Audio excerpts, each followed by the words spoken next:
어떤 분들은 어깨 아프다고 다 오십견이 아니냐 이렇게 하시는데 전혀 그렇지 않아요. 오십견이 발생하는 가장 큰 위험 요인은 오십견의 뿌리를 뽑으려면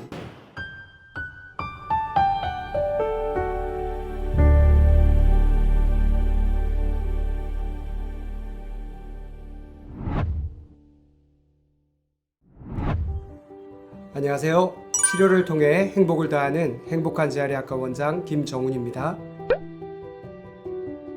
네, 오십견은 어깨가 사방으로 잘 움직이지 않는 그런 병을 오십견이라고 합니다. 혼자서 올릴 때도 잘 안 되지만은 누군가가 억지로 들어줘도 잘 움직이지 않습니다. 크게 보면 두 가지 분류로 나눌 수 있습니다. 첫 번째는 2차성, 그리고 두 번째는 이제 1차성, 이렇게 두 가지로 나누는데 오십견이 발생하는 가장 큰 위험 요인은 당뇨입니다. 당뇨가 있으신 분들은 없으신 분에 대해서 한 3배에서 많으면 5배까지 오십견이 잘 올 수 있고요. 초기에는 굉장히 염증이 심해서 통증이 심한 기간이 대체로 약 3개월 정도 있고요. 그 다음에 중기에는 어깨가 굳어지는 게 점점 심해지면서 관절이 굉장히 뻣뻣해져서 통증도 심하지만 관절도 잘 안 움직이는 중기가 있고, 마지막 후기에는 해빙기라고 해서 관절이 점점 풀려가면서 통증도 좋아지고 각도도 좋아집니다. 그런데 이렇게 해빙기가 되면서 자연적으로 회복이 되긴 하지만은 이게 아무리 짧아도 1년, 긴 경우는 3년씩 가는 경우도 있고, 때로는 이제 통증은 좋아졌는데 관절은 계속 이렇게 굳어서 뻣뻣해져 있는 경우도 있습니다. 초기에 발견하면 비교적 빨리 고생을 덜 하고 치료를 할 수 있는데, 중간 정도 이상 넘어가게 되면 치료하는데 시간도 많이 걸리고 돈도 많이 들고 환자의 불편도 굉장히 심하기 때문에 가급적 초기에 치료할 수 있다면 초기에 치료해서 편안하게 사시면 더 좋겠습니다. 네, 오십견은 초기에 팔을 옆으로 이렇게 올렸을 때 이게 귀에 잘 붙지 않습니다. 초기에 이 움직임이 이렇게 팔을 돌려서 귀에까지 붙지 않는다면 오십견 의심해 볼 수 있습니다. 이 동작을 한번 해보시기를 바라고요. 두 번째는 팔을 이렇게 열중셔 자세처럼 뒤로 돌렸을 때, 지금 이렇게 손가락이 날개뼈까지 올라가야 되는데 이게 끝까지 안 올라가는 분들이 많습니다. 이런 분들은 오십견 의심해 볼 수 있습니다. 이제 이게 초기에 확인하는 것이고, 조금 더 진행이 되면 팔을 앞으로 드는 것도 안 됩니다. 팔을 앞으로 들 때 보통 이렇게 해서 귀 뒤에까지 팔이 넘어가야 되는데 안 넘어가고 이 정도에서 딱 멈춰버려서 그 다음부터는 막 이렇게 억지로 드는 경우가 있거든요. 이런 분들은 뭐 거의 100% 오십견에 가깝다고 보시면 됩니다.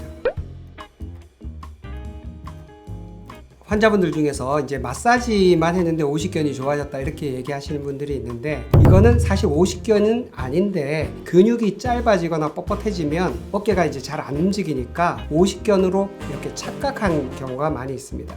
오십견의 이제 정식 명칭은 유착성 관절낭염입니다. 그러니까 관절을 감싸고 있는 캡슐이 염증도 생기고 뻣뻣하게 굳어져 있는 거죠. 그래서 이 염증을 해결해야 되고, 그리고 그 관절 안에 들어가 있는 윤활액을 더 많이 만들어줘야 완전히 해결이 되는데, 근육 자체만 가지고 이렇게 오십견이 됐다, 이거는 말 자체가 안 맞는 거죠. 그러니까 근육통하고 오십견하고는 완전히 다른 병입니다. 진짜 오십견은 근육만 치료해가지고 좋아지지는 않습니다. 그리고 회전근개 파열은 힘줄의 문제입니다. 힘줄에 팔을 이렇게 들어 올릴 때 쓰는 극상근이라는 힘줄이 있는데, 이 힘줄이 이 어깨 날개뼈 밑에 이렇게 툭 튀어나온 견봉이라는 뼈가 있어요. 이 견봉에 자꾸 부딪히면서 염증을 일으키고 더 심하게 진행하면 이 회전근개가 파열이 됩니다. 그런데 이거 자체는 오십견하고는 다른 병이지만, 이렇게 회전근개 파열이 있으면은 팔을 들어 올릴 때 계속 이렇게 충돌이 일어나서 통증이 있기 때문에 자기도 모르게 팔을 끝까지 못 뻗습니다. 그래서 회전근개 파열이 오십견으로 이어질 가능성이 굉장히 높습니다. 그리고 실제로 오십견 치료해보면 약 한 60%에서 65% 환자들은 회전근개 염증이나 파열이 같이 동반되어 있는 경우가 많이 있습니다. 그래서 회전근개 파열을 잘 치료하는 것도 오십견으로 가는 그런 문제를 미리 예방하는 그런 길이라고 할 수 있습니다. 오십견이라는 이름 자체가 주는 오해가 있습니다. 오십견이라는 말은 지금 17세기경에, 그때는 사람들 평균 수명이 한 40살, 50살 이렇게 될 때예요. 그러니까 나이가 굉장히 많은 사람들한테 걸린다, 이런 느낌이 있는 건데, 팔을 움직일 때 힘줄이 자꾸 뼈에 부딪히면서 염증이 생기고 그 결과 아프니까 팔을 잘 못 들게 되고 그러다 보니까 어깨 관절 자체가 굳어지는 이런 문제가 훨씬 흔합니다. 젊은 사람들도 예를 들면 배드민턴이라든지 테니스라든지 수영이라든지 이렇게 팔을 위로 들면서 하는 동작이 있다면 이런 분들은 이제 오십견이 잘 생길 가능성이 있죠. 병이 진행되는 정도에 따라서 치료 방법도 다 다릅니다. 아주 초기, 그러니까 팔을 이렇게 올리는 것은 다 되는데 옆으로 할 때 조금 걸린다 이 정도에서, 또는 뒤로 할 때 조금 걸린다 이런 정도에서는 약물 치료라든지 물리 치료, 그리고 스트레칭 하는 거 이런 걸로도 얼마든지 좀 좋아질 수가 있습니다. 더 진행을 하게 되면 약물이나 물리 치료만으로는 어렵고 관절을 부드럽게 만들어주는 관절 가동술, 관절 안에다가 윤활막 부드럽게 마치 기름 쳐주는 것처럼 윤활액을 더 넣어주는 그런 주사 시술이 필요한 경우도 있습니다. 특징적으로 이제 오십견이 잘 생기시는 분들 보면 자세가 안 좋은 분들도 되게 많습니다. 일자목이라든지 그 다음에 어깨가 구부정한 분들, 이런 분들은 자세도 교정을 해줘야 되겠죠. 그리고 이제 관절 내시경으로 직접 수술을 해서 치료하는 경우도 있기는 있습니다. 그렇지만 대체로는 이렇게 수술까지 가는 경우는 매우 드물고 주사 치료나 스트레칭, 그리고 어깨 재활 운동, 그리고 체외 충격파 치료 이 정도로도 거의 한 95% 이상은 해결이 되기 때문에 수술은 그렇게 자주 하지는 않습니다.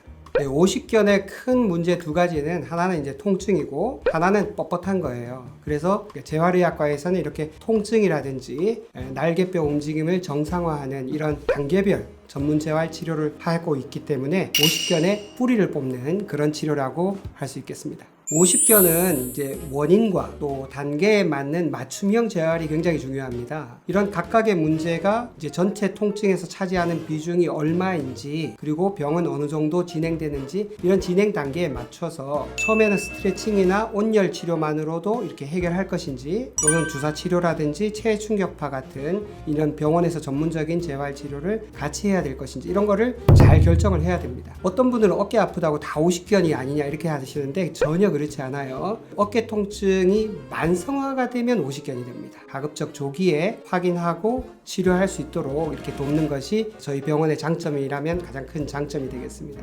환자분들 대체로 초기에는 잘 모르세요. 초기에 발견하면 집에서도 해결할 수 있을 정도로 꾸준히만 하시면 금방 좋아지시는데, 오늘 내용 보시고 어떤 증상이 있는지 보셨잖아요. 한번 확인해 보시고 만약에 초기에 그런 증상이 있다면 스트레칭 하시고 온찜질로 이렇게 해결하시면 됩니다. 그리고 평소에 좋은 자세 유지하는 거 굉장히 중요합니다. 오십견 확인하시고 초기에 치료하시기를 바랍니다. 치료를 통해 행복을 더하는 행복한 재활의학과, 구독과 좋아요 부탁드립니다. 안녕히 계세요.